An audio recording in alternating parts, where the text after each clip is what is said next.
Assalamualaikum warahmatullahi wabarakatuh. Salam sejahtera untuk kita semua. Om Swastiastu, Namo Buddhaya, salam kebajikan. Yang saya hormati Bapak Catur Nugroho, Sekom, Mkom, selaku dosen pengampu mata kuliah, Arsitektur dan Organisasi Komputer.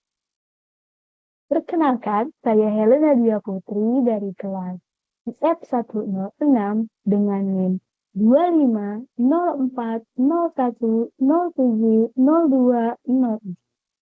Pada kesempatan yang baik ini, izinkan saya menyampaikan presentasi mengenai topik arsitektur organisasi komputer yang berjudul Evolusi Teknologi Komputer dan penerapannya dalam arsitektur dan organisasi sistem modern.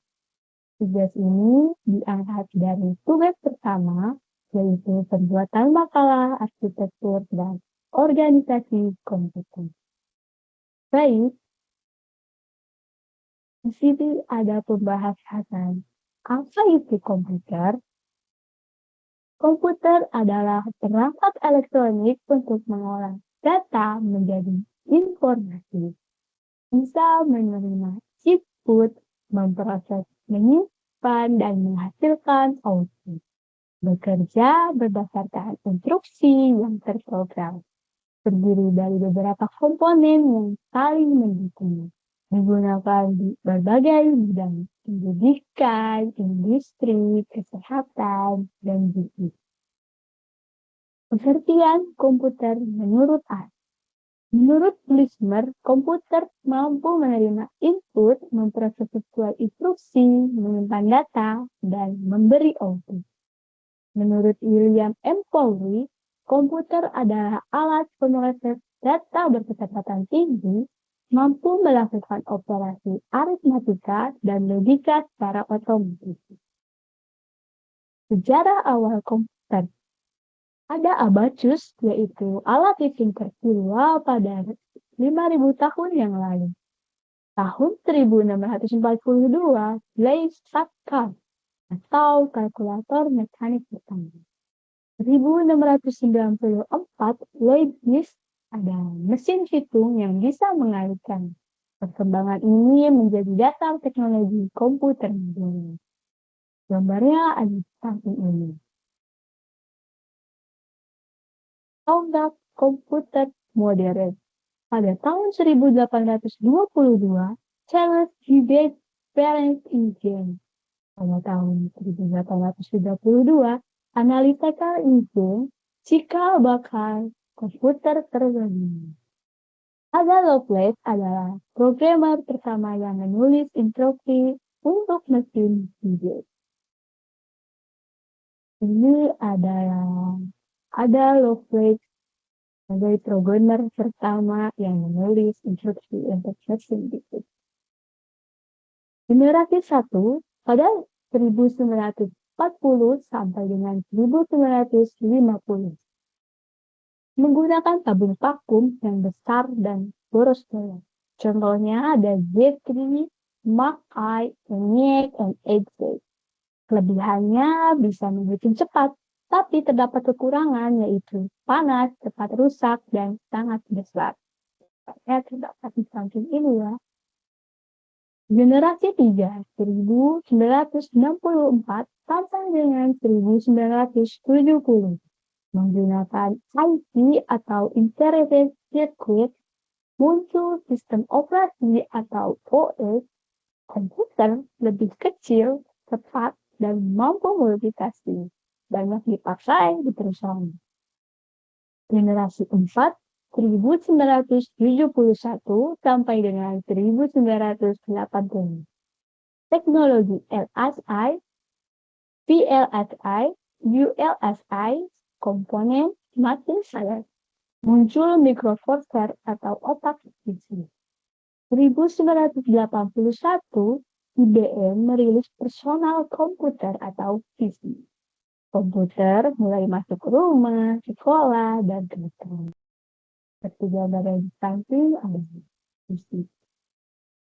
Generasi 5, 1980 sampai sekarang.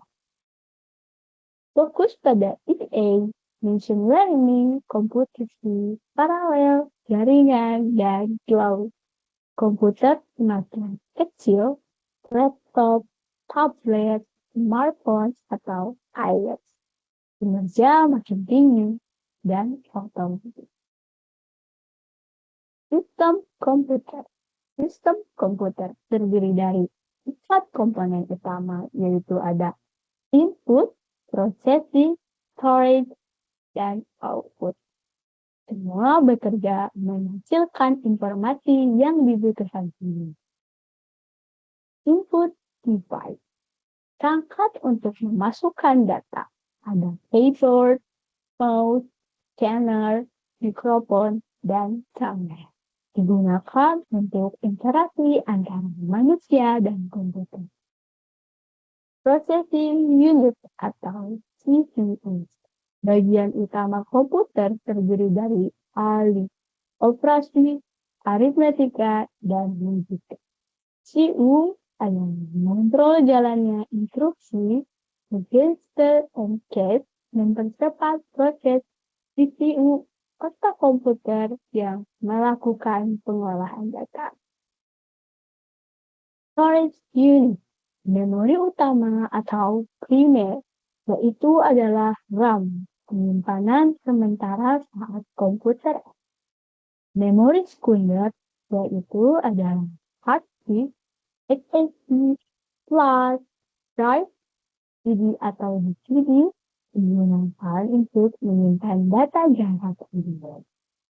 Output device menyampaikan hasil pengolahan data, yaitu ada monitor, printer, speaker, proyektor. Output bisa berupa teks, gambar, audio, atau video. Arsitektur komputer.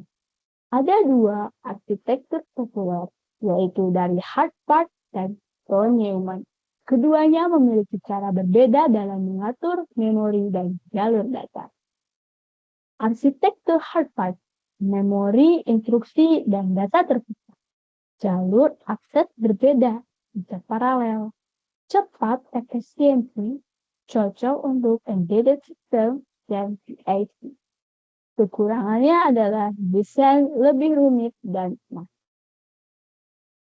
Arsitektur von Neumann.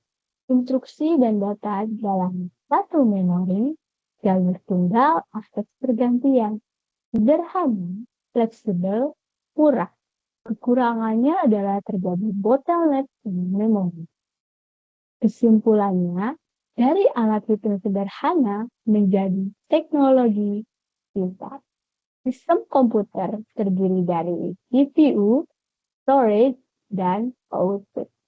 Arsitektur Harvard dan von Neumann memiliki fungsi berbeda sesuai kebutuhan. Pemahaman ini menjadi dasar untuk belajar informatika lebih lanjut. Demikian pemaparan yang dapat saya sampaikan pada kesempatan kali ini. Terima kasih kepada Bapak Syatur Nugroho, Eskom yang telah membimbing serta memberikan arahannya. Semoga penjelasannya yang saya paparkan dapat memberikan pemahaman yang jelas dan bermanfaat bagi kita semua. Sekian, terima kasih. Assalamualaikum warahmatullahi wabarakatuh.